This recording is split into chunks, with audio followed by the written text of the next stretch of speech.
Hello, everyone. This is Allen Devlin with Atlanta News First. Thank you so much for joining me on this Monday, first Monday of April, I should say. So, happy April to all of you guys. There's really one story I want to focus on tonight, really quick, as we discuss, and that is what is going down in New York right now. Historic precedent for a former president is the story of tonight. Donald Trump right now indicted, facing charges from a New York grand jury, likely, according to sources, related to hush money payments made back in 2016 when he was then candidate Trump. If you are unfamiliar, a adult film star, Stormy Daniels, alleges that she and Trump engaged in intercourse way back in 2006, 2007. And when Donald Trump became, candidate Trump, Stormy was preparing to sell that story, the rights to that story, to publications. The prosecution here in the New York grand jury, the New York Manhattan District Attorney's Office is alleging that Trump orchestrated illegally campaign finances being used to pay that hush money to keep Stormy Daniels from publicizing that affair. Trump was married at the time that she's alleging this happened. So it's not necessarily about if the money was paid or not. The discussion is about how it was paid. You've heard that name, Michael Cohen, come up a lot. Cohen was then, in 2016, he wasn't president yet, but he would soon be the president, Donald Trump's attorney at the time. And there's a back and forth about how that payment was issued, and that is where this case sits on. You have a long portion of people that are saying that this is meritless and it's political based. That is one side. The other side is saying that Trump needs to go before a judge and that justice will be served if necessary. So it's a back and forth. And no matter where you land, this is a historic moment in our nation's history. Now, what I want to do for you real quick is play a package here that kind of outlines where we're at and what this looks like and the ins and outs and some of the loopholes as well in what is the New York Manhattan District Attorney's Office's case against the former president. So take a listen here. By and large, a lot of times non-disclosure agreements, I'm going to say, are pretty vanilla. But in cases like the one staring down former President Donald Trump, the contents of a non-disclosure agreement, or NDA, are the centerpiece of his historic case out of New York. Most times, NDAs are used to protect intellectual property or the terms of a business deal or settlement, but sometimes they're used as a gag order to keep people silent, like in the case of adult film star Stormy Daniels, whose alleged affair with the former president spurred on the charges in New York. Attorney Jessica Gable-Sino with Crevlin Horst Law says the former president's issues may come down to what he did after that agreement with Daniels was signed. The criminality of this isn't about whether or not he paid hush money per se. That part's actually pretty legal. The criminality of it is, how did you treat it on your business books? Was there another crime related to it of campaign funds and what was being paid or how it was being paid? Sino says that is what prosecutors in New York will be looking at. The case is, did you intend to hide how you paid for it? That's the intent. That's what they have to prove beyond a reasonable doubt. The charges out of New York are wildly different than when Mr. Trump could see if an indictment comes in Georgia. It's widely believed that Fulton County District Attorney Fonnie Willis is seeking a racketeering charge involving Mr. Trump and some Georgia officials for their roles in trying to overturn the 2020 election results. So, as you can hear there, this has absolutely nothing to do with what is happening in Georgia. That is a completely separate investigation. And give me 1 second. Mouse, we should be good to go right now. It should be up. We should be up. Okay. Sorry about that, guys. Talking about some technical issues we're having here. Regardless, this has nothing to do with what is happening in Georgia with the special grand jury that was called to investigate election interference. I want to show you this video. This is video of Donald Trump earlier today arriving in New York. He flew in from Florida, where he was staying in Mar-a-Lago, got on his personal plane, flew into LaGuardia, landed there, surrounded by Secret Service, who are going to be there regardless, because as a former president, you will always have a Secret Service detail until the day you die. That's just protocol.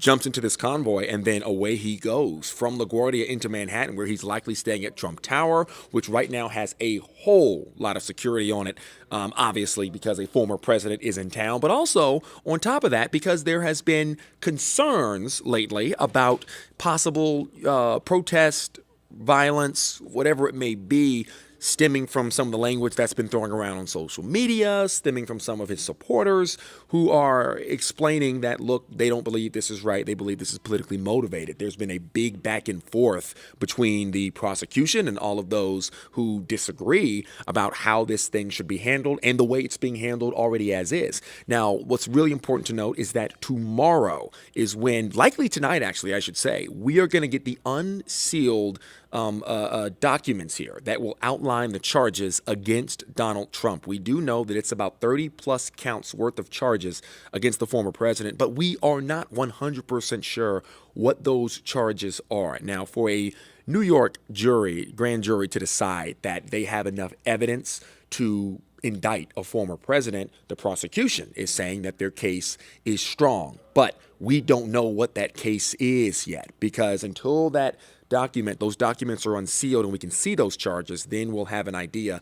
We're talking so much about Stormy Daniels because sources say this is in some way linked back to those payments that were made in 2016. But the strength of that case, whether it'll hold up in court, the Trump team's response is all going to come once we all get our eyes on that document. Last thing I'm going to say is that Alvin Bragg, the Manhattan District Attorney, he is going to be discussing the unsealing of this arraignment tomorrow. Or I think 3:30 is the time. And so that will be his first opportunity to not only present these charges, but also defend these charges against the Trump legal team, against the court of public opinion, because right now, again, we're all kind of shooting in the dark here as far as what this will be and what it will look like as this arraignment plays out.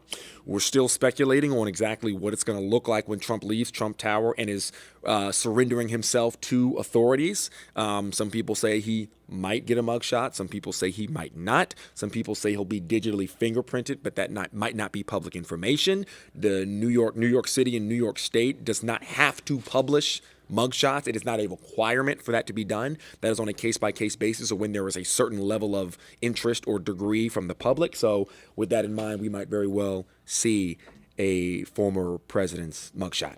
But we're going to have to wait and see till tomorrow. It all starts up. He is arraigned tomorrow at the courthouse, and we will go from there. Atlanta News First will be with you every single step of the way. So with that in mind, I'm going to leave it there. You can comment on Facebook, comment on YouTube, your thoughts, whatever it may be, whether you are for this indictment or against this indictment. No matter what, I'm assuming you all are for the law of the land, and that is this process. If he is guilty, he will be found guilty. If he is innocent, he will be found innocent. I'm going to turn things over right now, as I promised. Patrick Pete, meteorologist Patrick Pete, joining us here with a look at the weather. Patrick, it's been a weird couple of days where you go from like sunshine one day into just terrible weather the next. Today wasn't too bad, but we're not necessarily out of the woods when it comes to the rest of this week, right? Right. We have some rain that's going to be coming back into the forecast as we head later into the week, actually approaching the weekend. But things are going to improve for us as we head through the next 24 to 48 hours. I'm actually tracking some lower rain chances for your Tuesday and Wednesday. So let's get right into that. Some spotty showers are going to be possible in the afternoon. On Tuesday, I expect this to be pretty isolated. The rest of us are going to see the skies actually become more sunny as we head through all day parts, starting off the morning with mostly cloudy skies. And there is going to be some areas of patchy fog. So I know that the roads are a little bit lighter this week because a lot of folks are out of town. But just beware that you may run into some pockets of dense fog as you make your way out of the door. Meanwhile, watching Friday and Saturday, those are going to be our best chances for rain. Right now, we're first alerting Saturday because it's just going to be a mess. It's going to be cloudy. It's going to be dreary. It's going to be rainy. And it's going to be cooler. So that's going to just kind of put a dampen on the weekend for sure. Some of those showers are going to linger into your Easter. So we'll definitely stay on top of that forecast as we head through the next couple of days. And I am there we go, sweet. So let's do this hour by hour breakdown for your Tuesday. Noticing we're going to start off with mostly cloudy skies, but as we head into the afternoon, we'll see some breaks in the clouds start to take hold and some sunshine really peeking through the clouds. But you see those spotty showers pretty much along into the east of I-75. That's what we're expecting to happen tomorrow. Just a little bit of rain through the afternoon and evening. Eventually those rain chances will diminish and we'll see clouds build back into the area as we head into the overnight. But the thing that's going to be a big win for us is temperatures are going to be soaring. We're talking about being nearly 20 degrees warmer than we were today, tomorrow afternoon. Starting off the day in the upper 50s. That's where we are right now. Getting into the upper 60s, near 70 degrees around lunchtime, and hanging out near 80 degrees by the time you get off work. So unseasonably warm for sure, 10 plus degrees above average. And then as we head into your Wednesday, we're expecting those winds to kick up, continuing out of the south, but they're going to be very breezy. We're talking about 20, 25 miles per hour gusts going to be possible throughout all day parts, and that's just going to help warm us up even more. So the forecast on Wednesday is actually forecasting the warmest day we've had so far this year. So this will be my warmest Georgia day. As a resident for sure. We're going to start off the morning in the low to mid 60s, and as we head into the afternoon, we're already flirting with 80 degrees by 12 o'clock Wednesday, expecting to get into the mid 80s for your evening commute. So definitely, if you're not working, I know that it is spring break. A lot of folks are out of town, but some folks stayed in. If you were looking to maybe throw on some shorts, some flip-flops, a t-shirt, tank top, and just hang out in the city, man, Wednesday is really going to be your day, as we are well above average for this time of year, 15 to 20 degrees in some places. Meanwhile, we will start to see some moisture building into the area as we head into Thursday, and that's why that rain chance gets bumped to 30%. As we head towards the weekend, Friday is going to be an interesting day as well. That daytime high of 68 degrees is looking to happen pretty early in the morning, so the afternoon is actually going to be quite chilly, and we're talking about only getting into the upper 50s on Saturday.